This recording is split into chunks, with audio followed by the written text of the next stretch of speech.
Standing in the dusty law office, my hands shaking as I held the deed to a 200-acre ranch I never knew existed, I realized my entire life was about to change.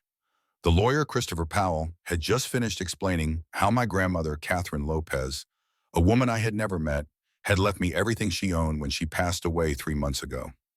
I was 18 years old, had just aged out of the Riverside County Children's Home, and was living in a studio apartment above a laundromat with exactly $47 to my name. The irony wasn't lost on me. For 18 years, I had dreamed of having a family, of belonging somewhere, of having roots that went deeper than the temporary placements and foster homes that had defined my childhood. Now, sitting across from this well-dressed attorney in his polished office, I was learning that I had always had family. I just never knew it. Christopher Powell adjusted his glasses and slid another document across the mahogany desk toward me. His voice was gentle, understanding, as if he dealt with situations like mine regularly. Catherine Lopez had been searching for me for years, he explained. She had hired private investigators, worked with social services, done everything she could to find her grandson after my mother disappeared when I was 3 years old. The story unfolded like something from a movie. My mother, Jennifer Bailey, had been Catherine's daughter-in-law, married to her son, Aaron Wood, who had died in a car accident when I was barely 2 years old. After Aaron's death, Jennifer had struggled with grief and addiction, eventually losing custody of me and vanishing from my life completely. Catherine had fought the system, trying to gain custody of her grandson, but the legal process had been slow and complicated. By the time she had navigated the bureaucracy, I had already been placed in foster care under a different last name, and the trail had gone cold. Before we see how this ends, tell us where you're watching from and hype this video in the comments. This story gets even more incredible, and I want to know if any of you have experienced something similar. For 15 years, Catherine Lopez had never stopped looking for me. She had kept my father's room exactly as he had left it. She had saved money for my education. She had written letters she never had an address to send to. And when she finally found me, just weeks before her death from cancer, she was too weak to make contact but determined enough to ensure I would inherit everything she had built. The ranch was located in a small town called Cedar Falls, about 4 hours north of where I had grown up. Christopher Powell explained that it wasn't just land.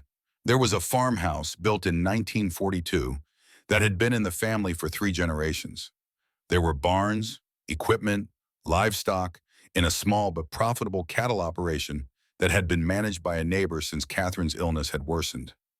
I remember walking out of that law office in a daze, clutching the keys to a pickup truck that was apparently also mine, along with the deed, bank account information, and a thick manila envelope that Christopher Powell had said contained personal items Catherine had wanted me to have.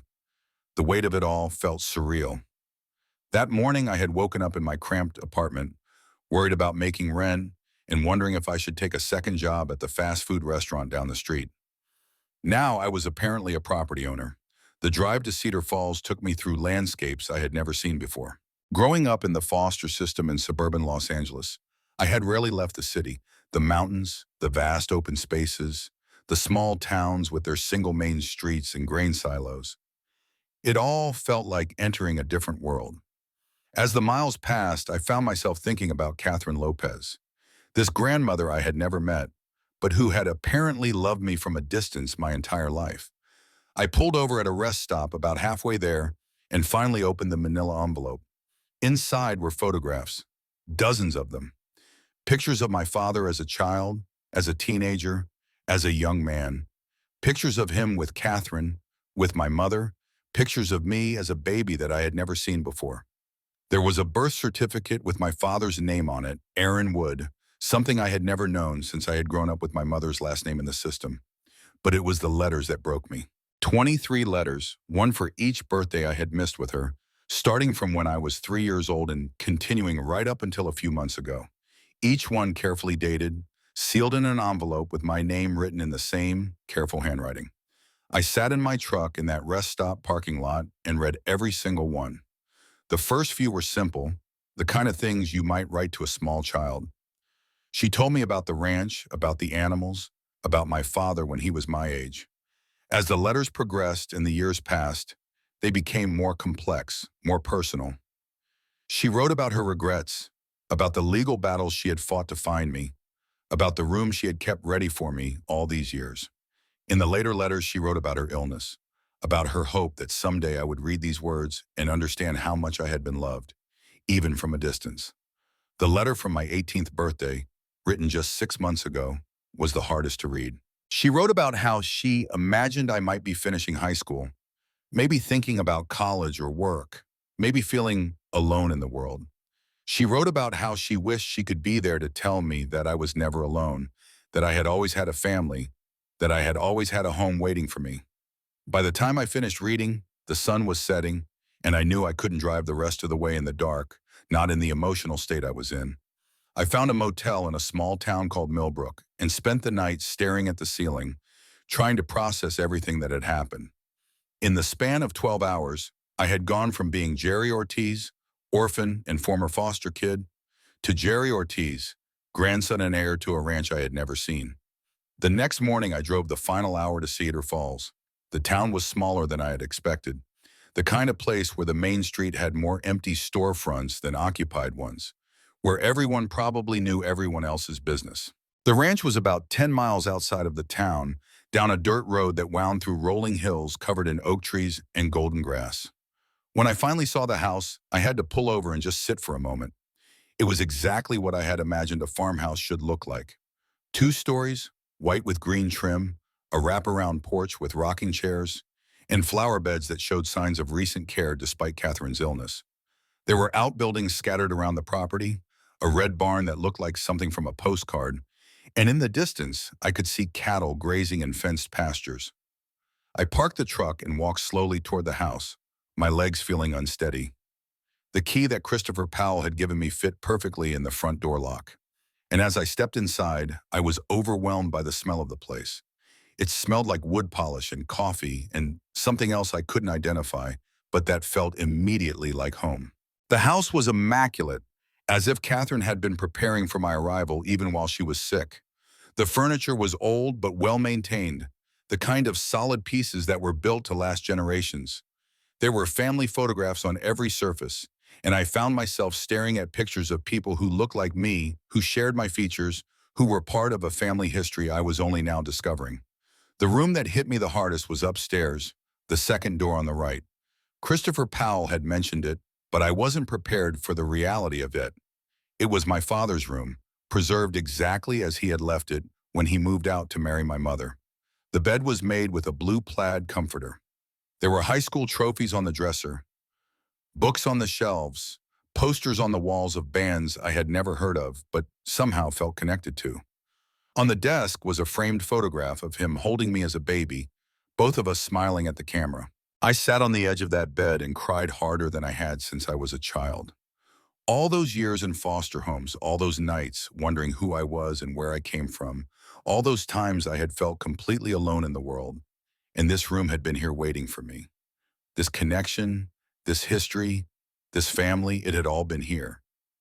That first week on the ranch was overwhelming in every possible way. I had never lived in a place so quiet, so isolated. The nearest neighbor was half a mile away, and at night the silence was so complete it was almost frightening for someone who had grown up with the constant noise of the city. But gradually I began to appreciate the peace of it, the way the sunrise looked different when you could see the entire horizon, the way the stars were visible in numbers I had never imagined. The practical challenges were immense. I knew nothing about ranching, nothing about cattle, nothing about the equipment that filled the barns or the systems that kept everything running. The neighbor who had been helping manage the cattle, a man named Edward Thomas, came by on my third day to check on me and assess the situation. He was in his 60s, weathered and practical, with the kind of straightforward manner that I would learn was typical of rural people. Edward looked me over with undisguised skepticism. I was 18, clearly from the city, obviously out of my element. He asked me directly what I planned to do with the place, whether I intended to sell it or try to make a go of it. I told him honestly that I didn't know, that I was still trying to figure out what any of it meant. What surprised me was his response. Instead of dismissing me or suggesting I sell, Edward offered to teach me. He explained that Catherine had been a good neighbor and a good friend, that she had talked about me constantly in her final months, that she had made him promise to help me if I ever showed up. He said he owed it to her memory to give me a fair chance to learn the business if I was willing to put in the work. That conversation changed everything. For the first time since arriving, I felt like maybe I could actually do this. Like maybe I could learn to be the kind of person who belonged in a place like this. Edward started coming by every morning at dawn, teaching me about the cattle, about the land, about the dozens of small but crucial tasks that kept a ranch running. The learning curve was steep and often frustrating. I made mistakes that cost money, missed problems that could have been serious, struggled with equipment that seemed designed to confuse city kids. But Edward was patient in his gruff way, and gradually I began to understand not just the mechanics of ranching, but the rhythm of it, the way the work connected you to the land and the seasons and something larger than yourself. It was during my second week that I discovered Catherine's office, a small room off the kitchen that she had used to manage the ranch's business. The desk was organized with the same care she had shown in maintaining the house, and in the drawers, I found detailed records going back decades. Financial statements, breeding records, correspondence with feed suppliers and veterinarians, and a leather-bound journal that she had kept for over 30 years. Reading through that journal was like getting to know Catherine through her own words.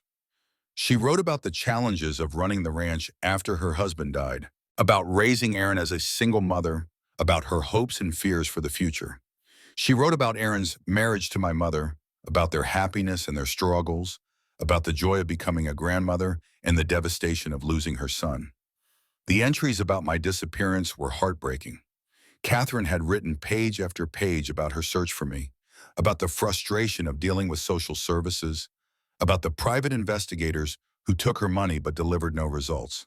She had written about the guilt she felt, wondering if she could have done something different, something more, to prevent losing me in the first place. But what struck me most were the later entries, the ones from recent years where she wrote about her faith that someday I would come home. She wrote about preparing the house for my return, about the improvements she made with me in mind, about the money she saved for my future. Even when her health was failing, even when the search seemed hopeless, she never stopped believing that we would be reunited. As the weeks passed and I settled into the rhythm of ranch life, I began to understand what Catherine had seen in this place, why she had fought so hard to preserve it for me. It wasn't just land or livestock or buildings.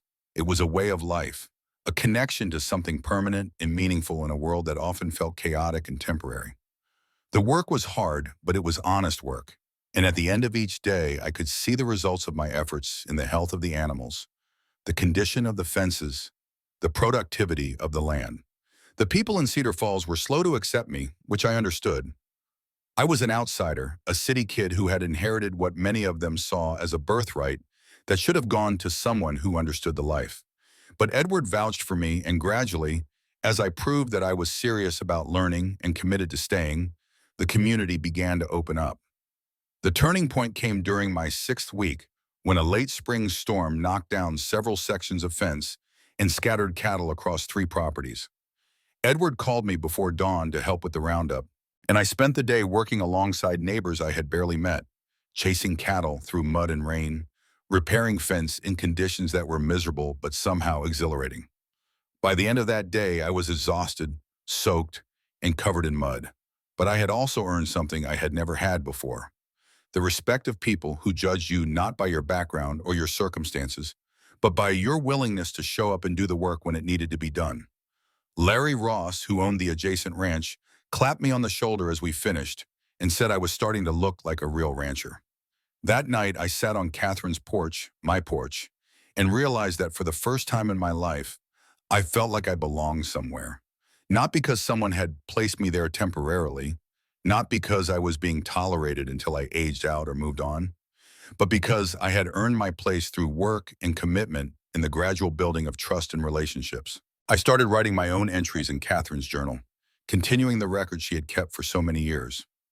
I wrote about the challenges of learning to ranch, about the satisfaction of seeing the cattle thrive under my care, about the neighbors who were becoming friends, about the sense of purpose that came from carrying on something that mattered to people I was learning to love.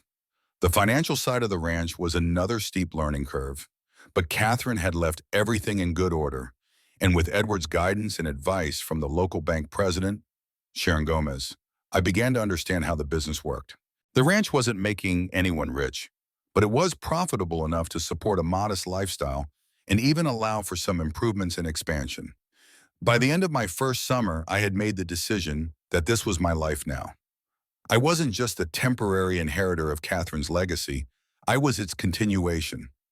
I enrolled in agricultural extension courses, joined the local cattlemen's association, and started making plans for improvements that would increase the ranch's productivity and sustainability.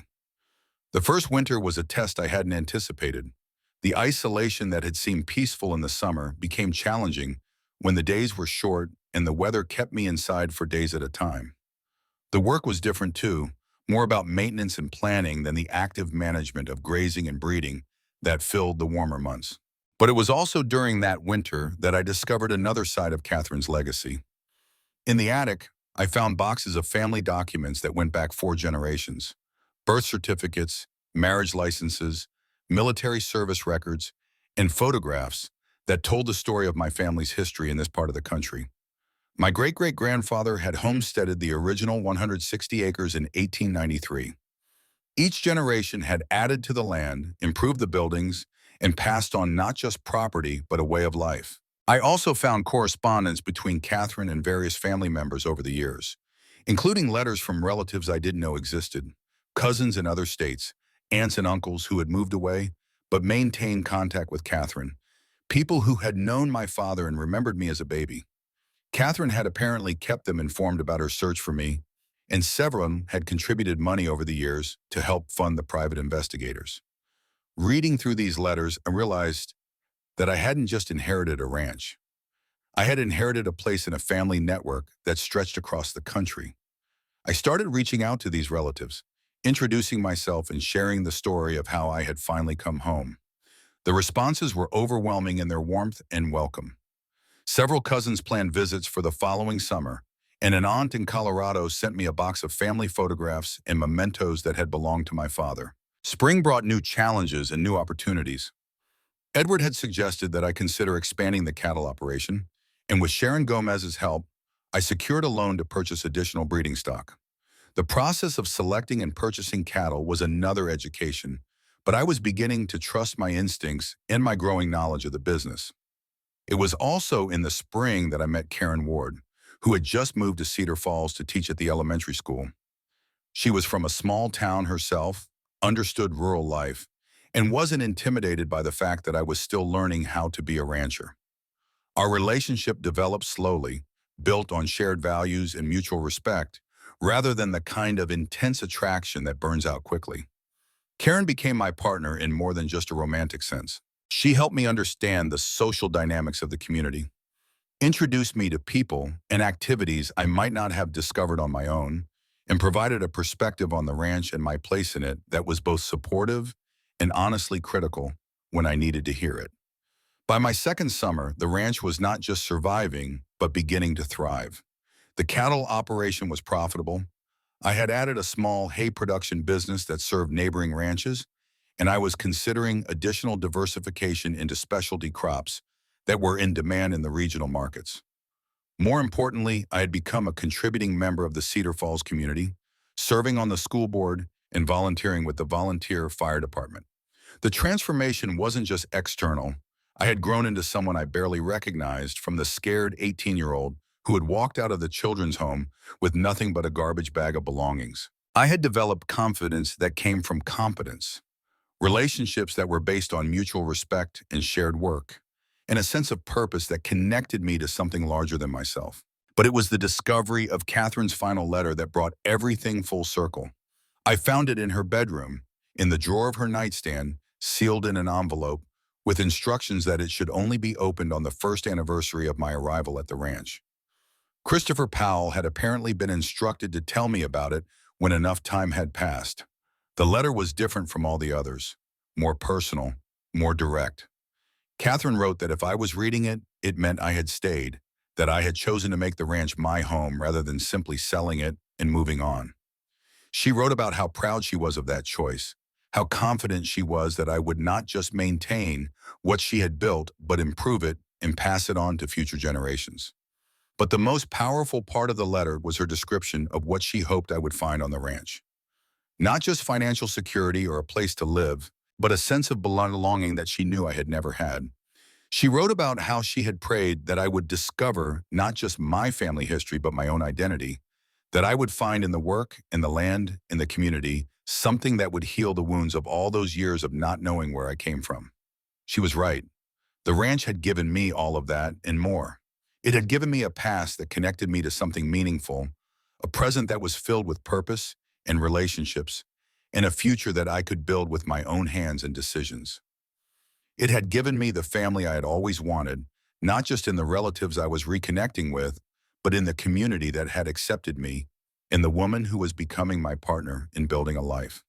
Standing in the same spot where I had first seen the house 2 years earlier, I could hardly believe the transformation. The buildings were in better repair, the pastures were more productive, the cattle were healthier and more numerous, but the bigger change was in me. I had grown from someone who was defined by what he lacked into someone who was defined by what he could contribute. The ranch was no longer Catherine's legacy that I was trying to preserve. It was becoming my own legacy that I was building for the future. Karen and I were talking about marriage, about children who would grow up knowing exactly where they came from and where they belonged. We were making plans for expansion, for improvements, for ways to make the ranch not just profitable, but sustainable for generations to come.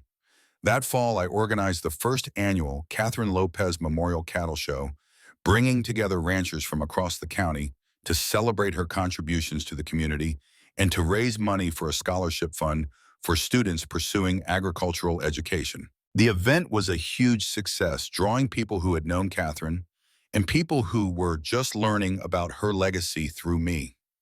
Standing in the arena that day, watching the competition and the camaraderie, listening to the stories people told about Catherine and about the changes they had seen in me over the past 2 years, I felt a profound sense of gratitude and completion.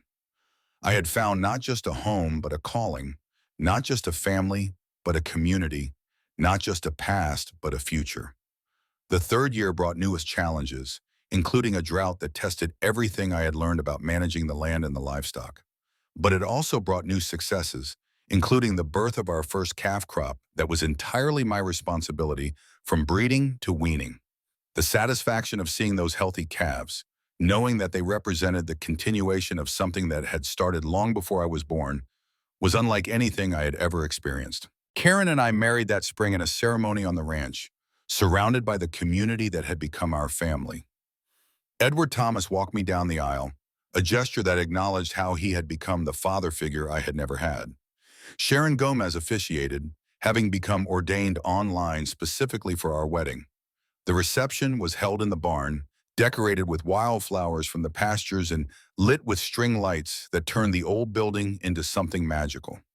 Our first child, Erin Catherine, was born the following winter, named for both my father and the grandmother who had made it all possible. Holding my son in the house where my father had grown up, knowing that he would have the security and belonging that I had spent 18 years searching for, was the moment when I truly understood what Catherine had given me. It wasn't just land or money or even family history. It was the gift of roots, of knowing where you belong in the world, of having a place that is truly yours, not because someone assigned it to you, but because you have earned it and built it and made it part of who you are. It was the gift of being able to give your children something you never had, the unshakable knowledge that they are wanted, that they belong, that they have a place in the world that no one can take away from them. As I write this, 5 years after that first day in Christopher Powell's office, the ranch has become everything Catherine dreamed it could be and more. We've expanded to 400 acres through the purchase of adjacent property.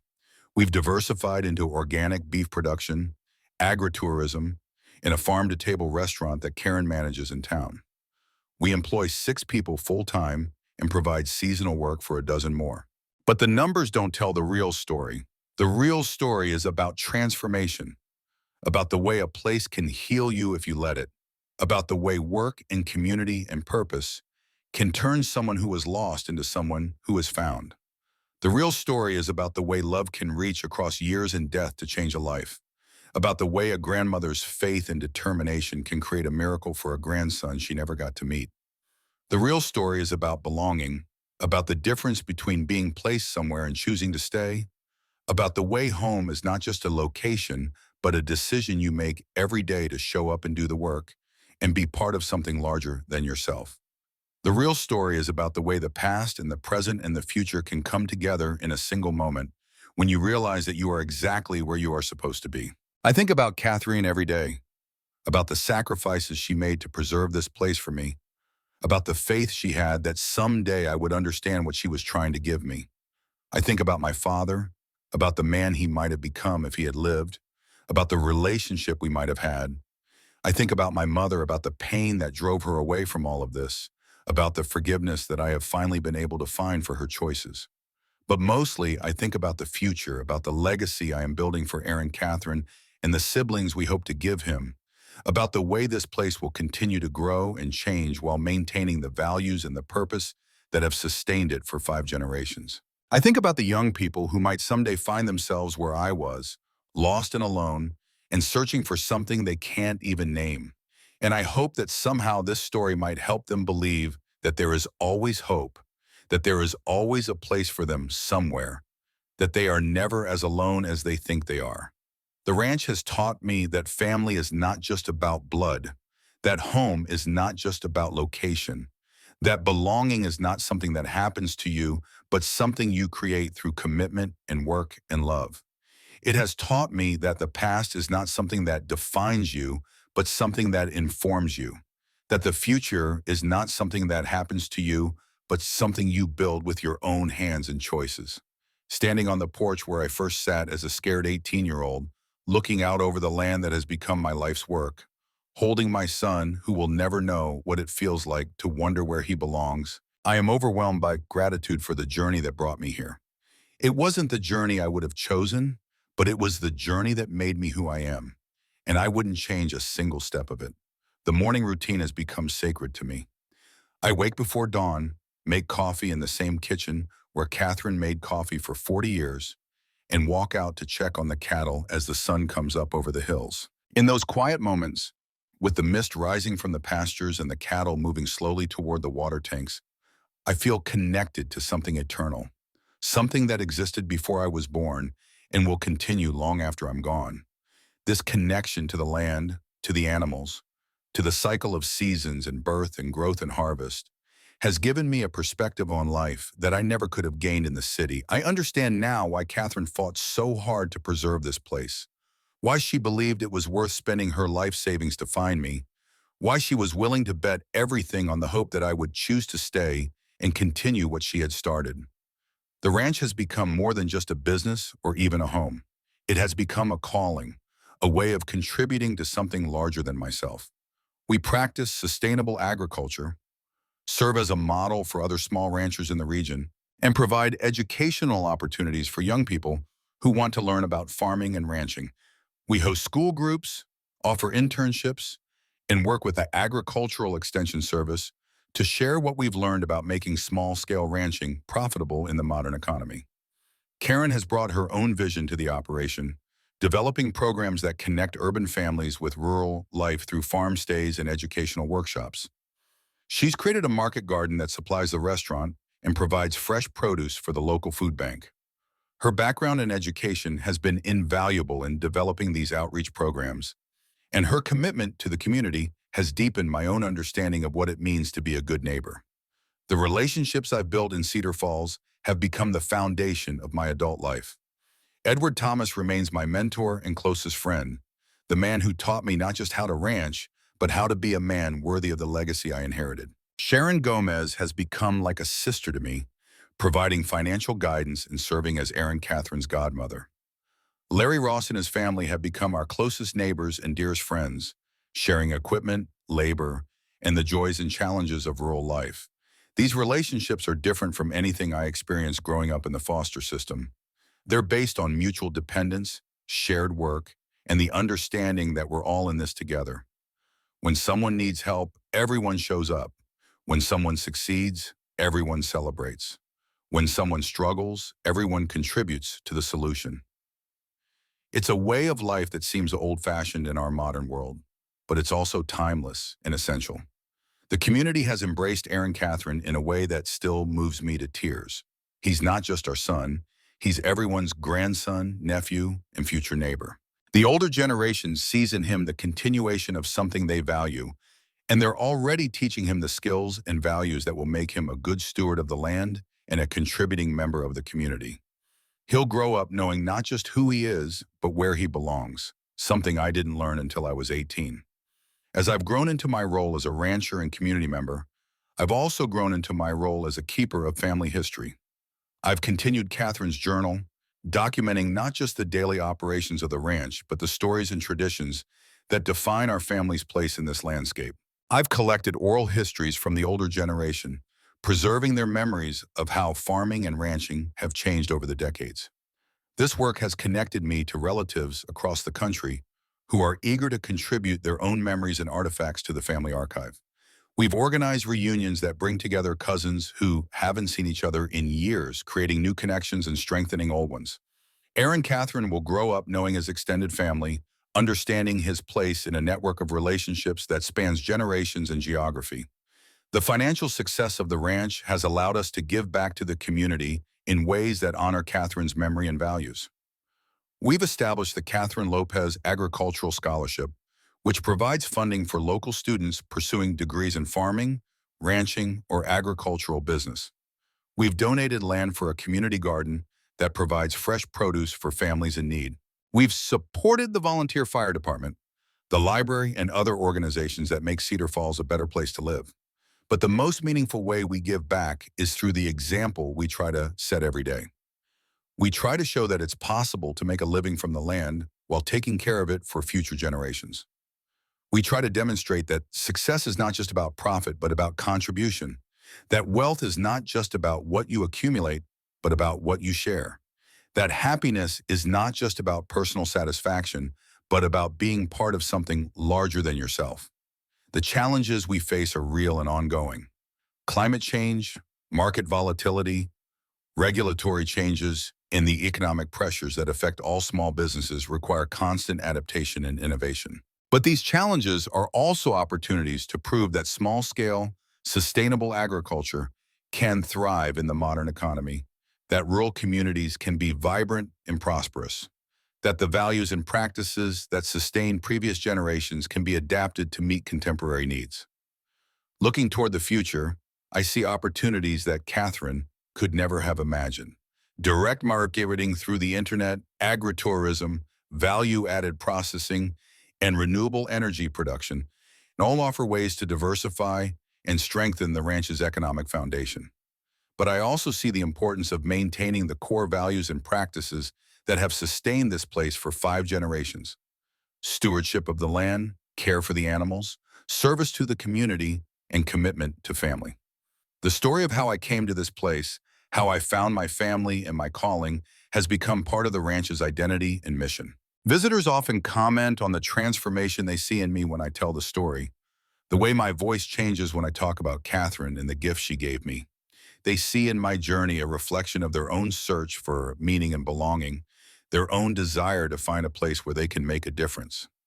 I've been asked to speak at conferences and workshops about my experience, to share what I've learned about transition from urban to rural life, about building a sustainable agricultural business, about the importance of preserving family farms in rural communities. These speaking opportunities have allowed me to advocate for policies and programs that support beginning farmers and ranchers, that preserve agricultural land, that strengthen rural economies.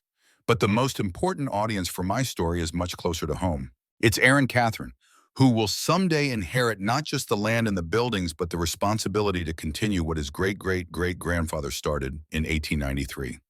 It's the young people in our community who are trying to decide whether to stay or leave, whether to pursue agriculture or seek opportunities in the city, whether to value tradition or embrace change. To them, I want to say that you don't have to choose between honoring the past and building the future, that you can be both rooted and innovative, that you can find meaning and prosperity in work that connects you to the land and the community. I want to say that belonging is not something you are born with, but something you create through commitment and service. That home is not just a place, but a decision you make every day to show up and do the work. The ranch has taught me that we are all part of something larger than ourselves, that our individual stories are threads in a tapestry that includes everyone who came before us and everyone who will come after us. Catherine's story, my father's story, my story, and Aaron Catherine's story are all part of the same narrative, the same commitment to this place and these values and this way of life. As I finish writing this, Aaron Catherine is napping in the same crib that my father slept in the same room where I first discovered my connection to this place. Karen is in the kitchen, preparing dinner from vegetables she grew in her garden and beef we raise in our pastures. Outside, the cattle are moving slowly toward the barn for evening feeding, following patterns established by generations of animals and caretakers. This is what Catherine envisioned when she refused to give up her search for me, when she spent her life savings on private investigators, when she preserved this place against all odds.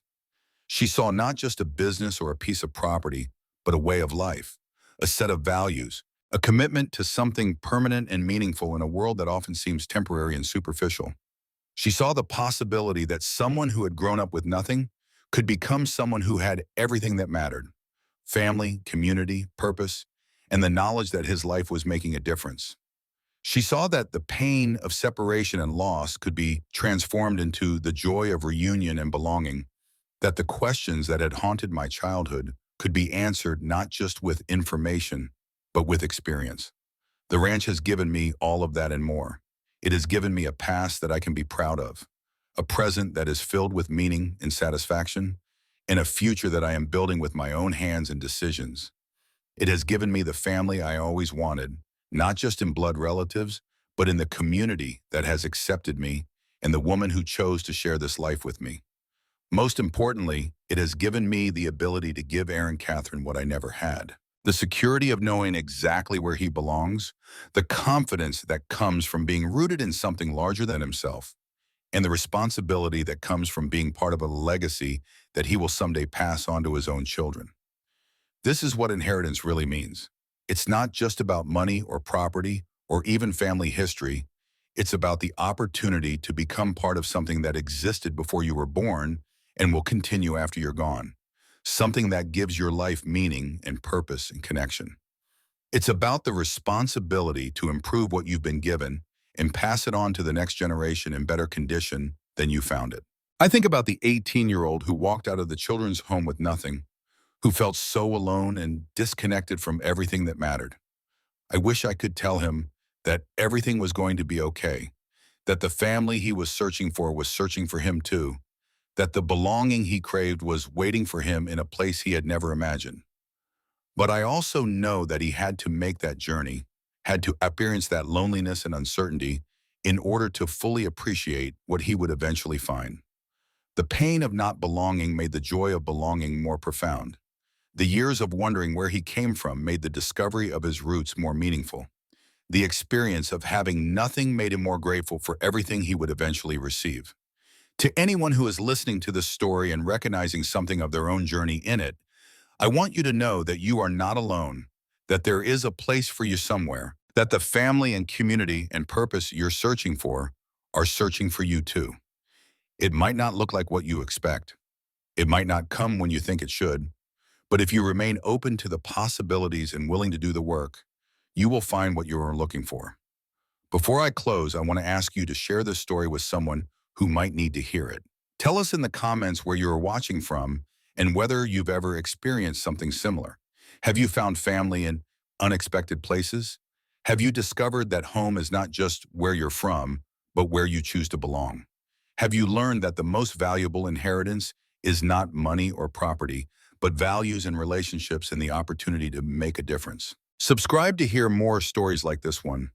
Stories about people who found their way home against all odds, who discovered that family is not just about blood, but about choice and commitment, who learned that belonging is not something that happens to you, but something you create through love and work and service. The sun is setting now over the pastures where my great-great-grandfather first drove his stake into the ground more than a century ago. The same hills that he saw are still here, still beautiful, still productive, still home to cattle and wildlife, and the families who have chosen to make their lives from this land. The same values that sustained him, that sustained Catherine, that sustained me, will sustain Aaron, Catherine, and his children and their children. This is what it means to be part of something larger than yourself, something that connects you to the past and the future, something that gives your life meaning and purpose and hope. This is what Catherine gave me when she refused to give up her search, when she preserved this place against all odds, when she bet everything on the faith that love could reach across time and space to heal the wounds of separation and loss. I am no longer the boy who walked out of the orphanage with nothing. I am a man who walked into his inheritance with everything that matters, the knowledge of where he belongs, the commitment to preserve and improve what he has been given, and the joy that comes from finally, truly being home.